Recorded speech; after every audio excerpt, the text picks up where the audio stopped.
Hi everybody and welcome to the Property AI Report. My name is Mal McCallion and I'm here to guide you through all things property and AI technology that has happened this week, ending the 7th of December 2024. It has been another busy one in both property and the technology sectors. Property, some huge acquisitions, KFH being acquired by Lomond. We've had some search AI from Zoopla dropping, and also a very quick look at the RAN conference that happened yesterday, the 6th of December.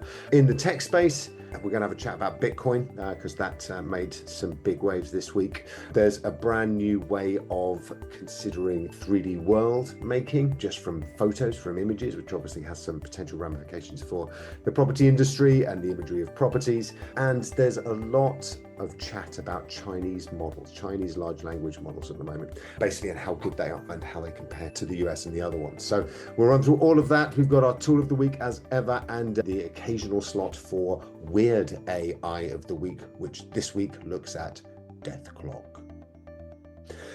First of all, though, let's talk some property stuff.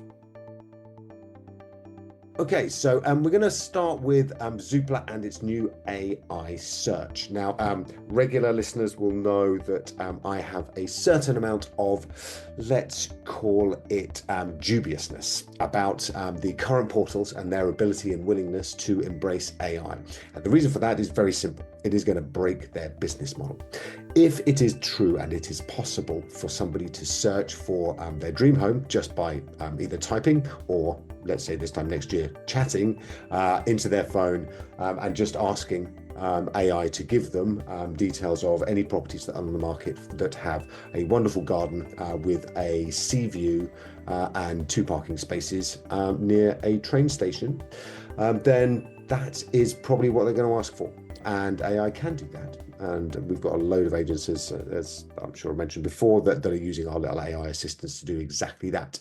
It would be just as easy for the portals to do that. In fact, it'd be really helpful because that means that buyers, potential tenants, would be able to just ask for some things very specifically and it would come up. Now, the first reason that they can't do, or the portals will not do that, is because they essentially know that all of them, or the vast majority of their money, and certainly most of Rightmove's Optimizer Edge or Optimizer Plus, whatever it is this week, packages, it's all on the upsell, right? So it's all on the fact that you get a slightly bigger box at a slightly higher location on a slightly more immediate page of results that people get when they search using the filters that they've been searching for or searching with for the last 25 years.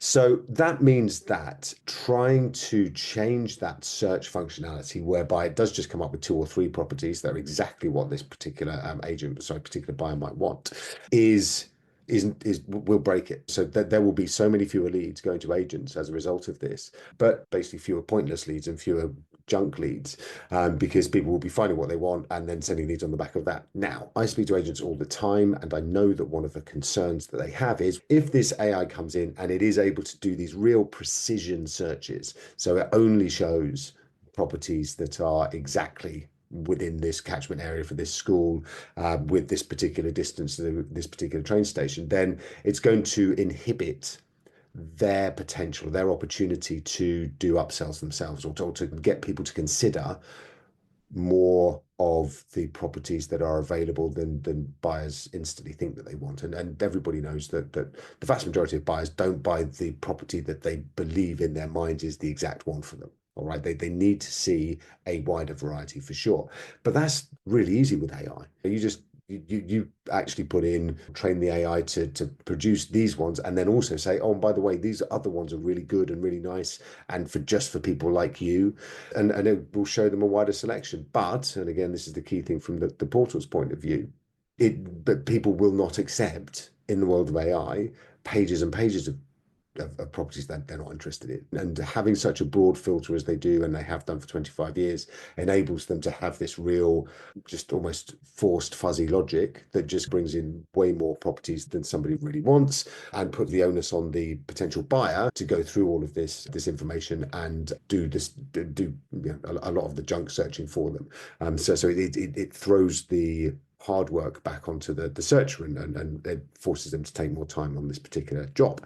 AI will change that. whether we like it or not, ChatGPT, others will come in and people will start to ask them questions and they will give answers and they will be relatively direct. And unless and until we accept that and perhaps create something that actually is able to guide buyers to exactly, yes, this is specifically what you want, but also here's some other things that are in the same periphery as what you say you want, and other people like you also like these properties, then we're just going to end up with people essentially stopping using the portals and going and using AI and chats and things like that. So I do think that they are really compromised. And what Zoopla's tried to do is to bring in something that is the kind of gives a bit of a nod to AI, is that enables them to say we are doing AI, but is really just a little bit more of the same, to be honest. So what they've created is the ability for an additional 6 filters to be used to, and I'm using very large air quotes here,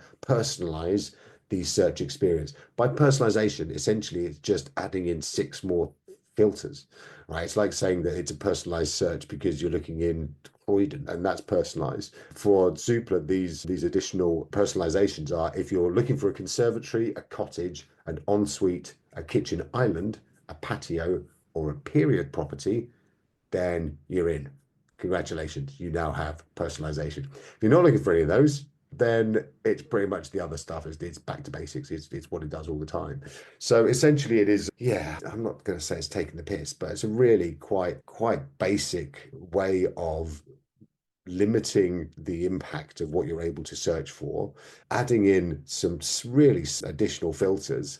I mean, kitchen island, all right, fine, patio. And ensuite, it's like the difference between choosing a property and not choosing a property is unlikely, I would suggest, to be a patio.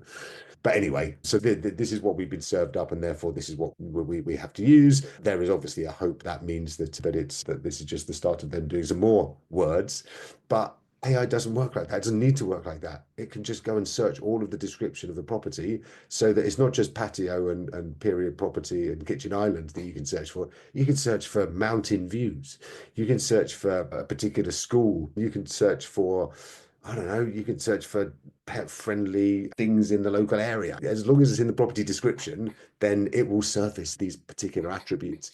So again, you can file this alongside Rightmove's really quite poor efforts the last couple of weeks ago when they were literally having kind of area guides was the big AI wheeze for them, where they said, look, this brand new really exciting thing that we're doing, which is essentially serving up descriptions of an area at the bottom of some property descriptions for properties that happen to be in a particular location. So look, again, it just for me emphasizes that 2 years, it's been 2 years since ChatGPT burst onto the scene. There is so much that's forward thinking and ambitious and thoughtful and customer centric businesses are bringing out based on these things, this technology, that it just, for me, betrays that these portals are not, and it's understandable, it is very explicable that they are not wanting to adopt this technology in any great way, because it really does, you know, destroy most of the value of their businesses, particularly if you're earning, I'm not sure what Zoopla's earning from a margin percentage, but obviously Rightmove's up at 70% plus, and yeah, that they're not going to break that ATM, and AI will. So yeah, look, it's that kind of watch this space. I don't think that these guys are going to be the ones that are going to win out when the AI revolution really picks up. Sorry, the AI evolution. I do think the word revolution is massively overused, so I do apologize for using it on this. It is going to be an evolution. It's going to be a gradual change. It's going to be faster than things that have happened in the past, like digital and mobile and so on. But it will allow really ambitious and thoughtful and caring businesses to provide services that up to this point have not been possible. And those that embrace it are going to be really well set for the future. So, yeah, not going to include Zoopla at this point if this is the limits of their ambition as AI forwards. But it's interesting that they feel they have to be seen to be doing something. And perhaps one might call that progress, although it is minuscule. Okay, so that's Zoopla's new AI search words. And again, massive air quotes around the AI there. What we're going to talk next is the RAN conference yesterday. So the Relocation Agent Network conference happened yesterday at the Park Plaza Hotel in London. Really great event. It's been going 30 years now. Congratulations to everybody who's been part of it, particularly those that are involved in setting it up. Richard Tucker, the originator, when it used to be called the Home Sale Network, was there yesterday as well, which was great to see him. So I was lucky enough to be invited. We had some space there. I was also fortunate to do a presentation from the stage about AI, what's the kind of history and where it's going to go. And it was really, really good, not just to catch up with so many great estate agents and great people from the supplier side, but also to hear so many great presentations and just to hear how other people are perceiving the market and how it's going to go going forwards.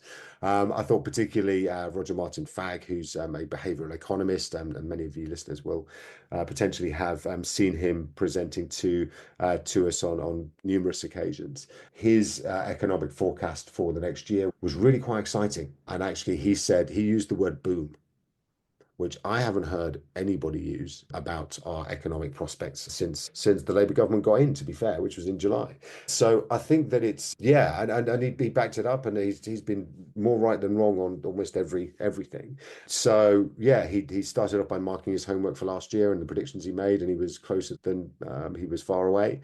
So yeah, so if he's right, then 2025 is looking like really quite a good year for everybody and in the economy. The slight note of caution was if Donald Trump really puts his foot to the floor on a lot of his around getting rid of so many migrants. I think he said 11 million or something like that, which would really impact their economy and would have other impacts on ours. But broadly speaking, there's a lot of tailwinds. And obviously, if you read the press, and there was a question from the audience, how come everybody's so miserable if this is coming down the track? And he said, basically, it's not until everybody starts to see house prices continuing to go up and the Daily Mail suddenly has its front pages, despite everything, despite Labour, properties are going up, then everyone starts to feel good and people will start to see more money in their pockets and wages are going up and there's a population squeeze. Everybody's going to be paid more to do the job. So yeah, it was really good session, really great event. And yeah, the fact that also there was some potential good news coming down the track was really exciting as well, actually. And you could tell that there was a bit of a buzz going on afterwards too. So yeah, so kudos to Simon Whale, to Heather Foster and Adam Wilkinson, the RAN team there. It was just a really good event and great to see the RAN as well, the RAN conference particularly getting back to something like its best in terms of attendees and people's commitment to it. So brilliant day and well done everybody. All right, our third story on property this week is about this huge M&A deal from Lomond, where they've acquired KFH, so Kinley Folkard Hayward, in London, with 60 odd offices, which is an amazing, ambitious deal. And Lomond itself has received another 450 million. It was sold for 450 million to more investors who've put some more money into it. So it's just a real statement of intent that these guys are going to continue to hoover up some really quite powerful brands and become, if you had to liken it to some historical moves, you'd look at Countrywide, and when it was hoovering up brand after brand before it then took a slightly left turn into the retail space in the Ellison Platt years, the mid 2010s. But yeah, no, it's really exciting. And obviously for those that are running businesses and are potentially thinking about making an exit, then obviously these guys are in the mix for their acquisitions.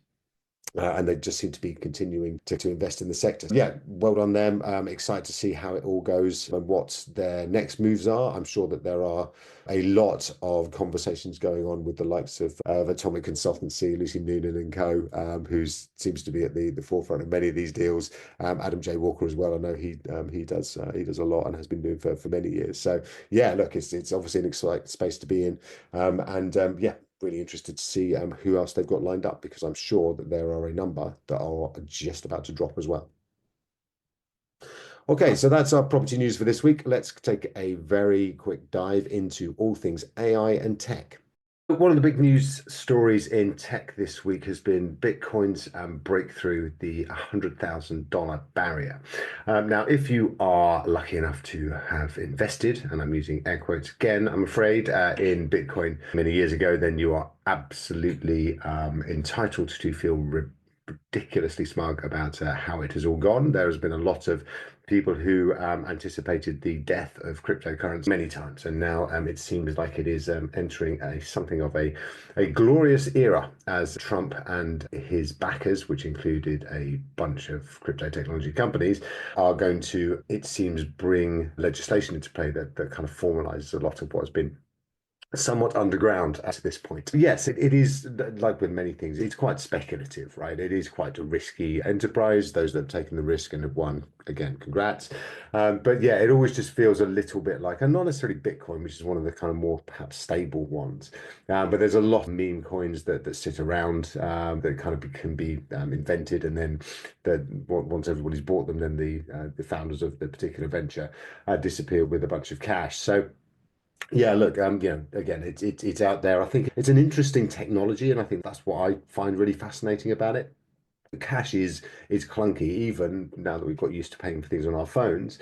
There's still the fact that currencies are different currencies. How do you translate these things and make them relatively seamless? And the fluctuations of currencies across different markets in the world is just annoying, and knowing what something costs in one country versus another country can be helpful. Anything that allows that smoother transaction and translation of value across different economies, I think has got to be helpful. So I've always thought that it's a great idea. The execution of it obviously has involved a lot of mining that is essentially only very few people with a lot of power can do, and it has also tended to be, and again, this is not the biggest use case, it has tended to attract those that are not looking to use it for entirely legal purposes sometimes. And that can be a problem too. But that being said, it's obviously going to become, I think, an increasing part of our financial futures. It's something to be very aware of. I don't think I'm necessarily going to dive in at this point with this kind of level of value attached to it, and perhaps not ever. But at the same time, I think that it's something that is becoming much more mainstream and much more legitimate. And yeah, I think that it's still got some way to go north. So if that's your thing, then yeah, look, congratulations to the fact that you've probably made an absolute killing so far. And yeah, look, good luck in making even more, because I'm sure there's more to come. Okay, our next story in technology is all about world building with AI. Now, there is a relatively new venture called World Labs, co-founded by legendary AI researcher Fei Li. Now, she's raised hundreds of millions of dollars this year for this new venture, and her kind of focus has been on helping AIs to build visions of worlds. And why is that important?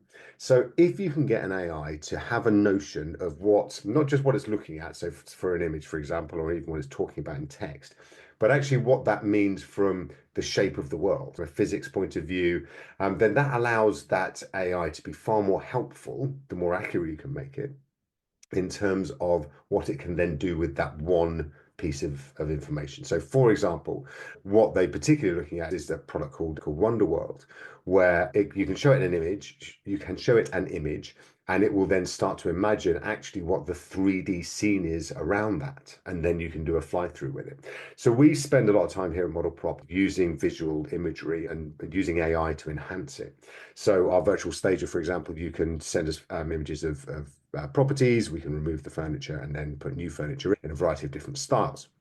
We can also then use those images and animate them and create little videos that are really proper fly-throughs that have fires that are burning away just from static images, but this animates that. We can have little dogs that are running around the garden if they're out there. And all of this is done, with AI, and is really cost effective. That initial piece is already in play, but what World Labs is doing, what this Wonder World tool is doing, is actually then allowing this to become 3D. So actually getting AI to think really hard about, if I can see that is a table on that carpet, as I move around, then I'm going to be able to see the legs of the table, the reverse of the table. Perhaps there will be something underneath the table that I can see, and I can then see the back of that, and so on and so forth. And then it builds up from enough examples, it can build up a kind of pattern recognition that thinks, right, actually, then it is most likely to be, in a room, and that room then connects. If I go through this door, then that room is likely to connect to a hallway, which is likely to have other rooms coming off it, one of which may be a dining room, and then the dining room might look like this based on the fact that the living room looks like that. So that's where this is going, and that's why there's a lot of interest in this particular kind of area, and it's it started to become known as large world models. So LW is going to be a lot of acronyms coming in. So be prepared. So large world models essentially are going to be able to do this. Exciting for those of us who are looking at things like properties and imagining, actually, could you do or create some kind of really based on floor plans and based on the images of those properties right now, could you actually create a kind of different version of the property and fly through it that actually has different furniture in it, perhaps furniture from particular retailers that people can then click and buy? All this sort of stuff is starting to become particularly real as all of this technology is developed. So I think this is a really important for this particular lab to be building this particular tech. And I think it's going to become something we see more and more. Maybe not necessarily next year, 2025, but certainly I think sort of 2026, 27, we're going to be a lot more kind of immersed in these 3D worlds that are generated by AI and are really quite realistic and actually useful and are going to be helpful, for example, in marketing properties and things like that. Yeah, watch this space. Large world models, LWMs, are going to be your new fave. TLA, three-letter acronym, and we will keep you up to date on all the developments therein, of course. Our final story on tech is about China and the Chinese models. Now, you may know that there's been a lot of work by the Biden administration over in the States stopping Chinese companies from getting access to cutting edge chips, semiconductors, because these are the more of them that they're able to use, the faster their tech can go and the quicker they're going to be able to catch up with them with what has been a lead that US companies like OpenAI and others have had in the AI space. And the reason why the US is so worried about China being able to catch up is they're worried about essentially military technology. If China is able to build a military AI capacity that is faster and better than theirs, and there is obviously a population discrepancy between the two countries, as well as a sort of more of an authoritarian bent over in China as well, which means that they can deploy their resources, their human resources, and direct them at one particular challenge much more easily than people over in the States can. There's been this worry that China's going to overtake America. They've managed to stymie a lot of this by essentially blocking access to some of the leading edge technology, the hardware to build all of these tools on. However, it has seemed, and this speaks to human ingenuity from the dawn of time, the more you try and constrain people from doing one thing with these particular tools, they will then go and use other tools or they'll use the same tools better. And that seems to be what's happening. Chinese large language models, the AI, the generative AI stuff seems to be actually not just catching up, but potentially edging ahead in certain benchmarks. So certain recognized tests that you put these AI through in order to see what's best and what is performing over and above others. So there's one particular called Qwen, Qwen. It's a model from Alibaba, which historically has been known as the Amazon of China. But they've now built out this model that is smashing things all across the piece. And is doing it on technology that is old technology. So technology from 2 years old in terms of the size and the speed of these chips. And that is obviously worrying the Americans quite significantly. Nobody's trying not to talk about it too much, but it is something that is clearly a potential problem.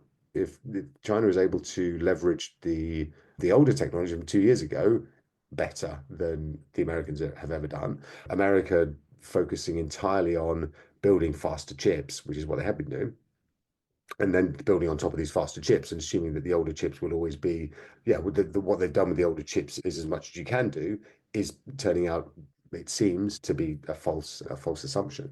When these newer chips, the ones from 2024, then get into the hands of the Chinese, as they will perhaps in a couple of years' time, then obviously they're going to be able to build even better stuff on top of that as well. So there's a lot of concern around. I think it's one thing that it's any militaristic technology that comes into play that is potentially going to be directed at us, for example, over in the West, it's got to be a worry. And I think that with the Trump administration coming in, he's always been a bit more kind of saber rattly when it comes to China. Obviously, I suspect that there's going to be a lot more protectionism, even more than the Biden administration has managed. But clearly, it's something that that is going to be more of a feature of our world, I think, over the coming 5 years of the Trump administration. What will China be able to do during that period? And it's going to be an arms race, a literal arms race, to see if one particular country can beat the other and can get significantly better AI out there. So look, like with any technology, with fire, it can set fire to stuff, and that's probably what it did. First of all, it set fire to people's houses, but then actually it can also food. It can actually also warm you and cook things, and that's great. Electricity can heat you, but can also, yes, keep lights on, stuff like that. So every new technology has risks as well as massive rewards. Again, what we always want to do here is talk about things in the round and not shy away from some of the more controversial stuff. But yeah, I think it is a concern that China has been able to leverage the technology that is slightly older technology much better than the Americans have and the West has, and that potentially is going to be seen even more starkly as perhaps they're only so fast that these chips can go in the end. They're on nanomillimeter little bases right now. Yeah, it's going to be increasingly difficult, I think, to minimize them any further. And that means you've just got to use them better. And China seems to be ahead on that at this point in time. So we will keep an eye on that, as we will everything. But yes, that is the rest of our technology news this week. So now we want to move on to our regular session, which is all about our tool of the week. So this week's tool of the week is conversational AI, and we've introduced it actually on ModelProp. So if you go to modelprop.ai, down in the bottom right corner, you will be able to see a little live chat. And it's a literal chat. So you can actually click on it and start talking.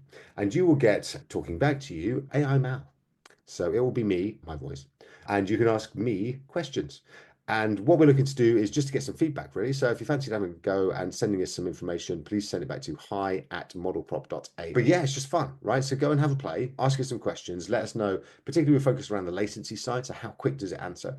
And then also accuracy and whether it makes sense or not. I was testing it, doing a live demo on Thursday. I was presenting to really great business or a really great organization, Share to Buy, and there were a lot of shared ownership companies and representatives in the room.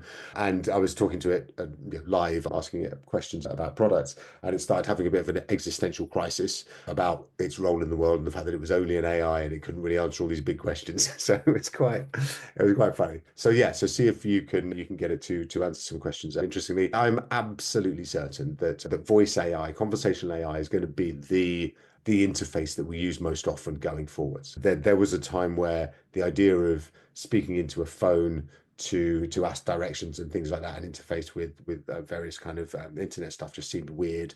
Asking app stuff seems weird. Siri seemed weird, and yet now it's perfectly normal. So I think that it's going to be really normal for us to speak into AI and ask it questions. Again, circling back to and what does that mean for property search? And I think this is where the portals and historic websites and things like that are going to have to change. But yeah, go and have a play. This is us looking at building sort of things that are cutting edge, that are technology that is ahead of the game. We're really interested in your thoughts on it. Just as a kind of note about the future, this at the moment, this technology, it costs about £2 a minute. Obviously, don't worry about that when you're having a chat, but it's not ready for commerciality. If you do see demos where people are going, yeah, look, we're going to be able to bring this into play right now, and you're going to be able to chat with your AI assistant on your website right now, you can't and you won't unless you want to pay £120 an hour, which you can get a number of humans to do probably much better and much quicker and much more cost effectively right now. So yeah, there's a lot of there's a lot of snake oil out there that could easily be shipped to you if you are willing to buy it. So yeah, just make sure that you're talking with trusted advisors who do take this stuff seriously and not just looking to make some quick money off the back of it. So conversational AI, go and play on modelprop.ai. Bottom right corner, start chatting and let us know what your thoughts are. So that is our tool of the week. Next, finally, we have our occasional series, Weird AI of the Week. Weird AI of the week, it's Death Clock. Sorry, I didn't say that very deeply. Death Clock. So Death Clock sounds really cool, right?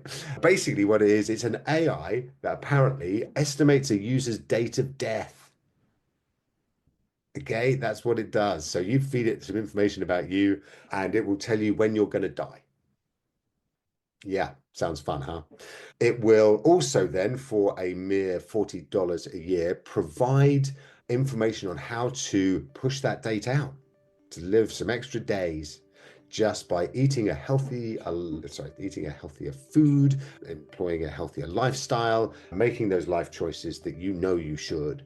And as a result, you will see that the death clock will increase and your time on this planet will increase too, happily and joyfully. It's almost bravo, well done, good idea. But there are relatively fewer more sinister deployments of AI that I've come across, certainly in terms of panicking the heck out of as many people as possible. And yeah, just bringing into sharp relief the idea that you are going to die on this particular day. Now, that there are really valid Stoic principles about memento mori, remember your death. And remember, death is coming, and it is coming, right? But actually putting a date on it and saying that's definitely when you're going to die, and then edging it up a little bit if you have an apple, it's probably pushing it a little bit. So yeah, I think it's by no means is this going to be the last really quite sad integration or implementation of AI. And we will bring you many as we go through more and more of these podcasts on a weekly basis. So yes, weird AI of the week. It may actually become more weekly than occasional, but for now, yeah, if you really want to know when you're going to die, not really going to die, then go to deathclock.co, have a play, tell it all of your health details, hopes and fears for the future. It will tell you a date, and then you just got to hope like heck you're able to push that day out, right? Okay, listen, thanks so much again for being with us. That is all we've got time for this week on the Property AI Report. I'm Mal McCallion. Thank you so much for joining me this week. I'll be back again next week with even more exciting, entertaining property and AI news. Till then, stay safe out there. There is a storm ongoing right now across the UK. Hope everybody is well. And we will catch up with you on the other side next week. All the very best. Have a good week. Cheers. Take care. Bye-bye.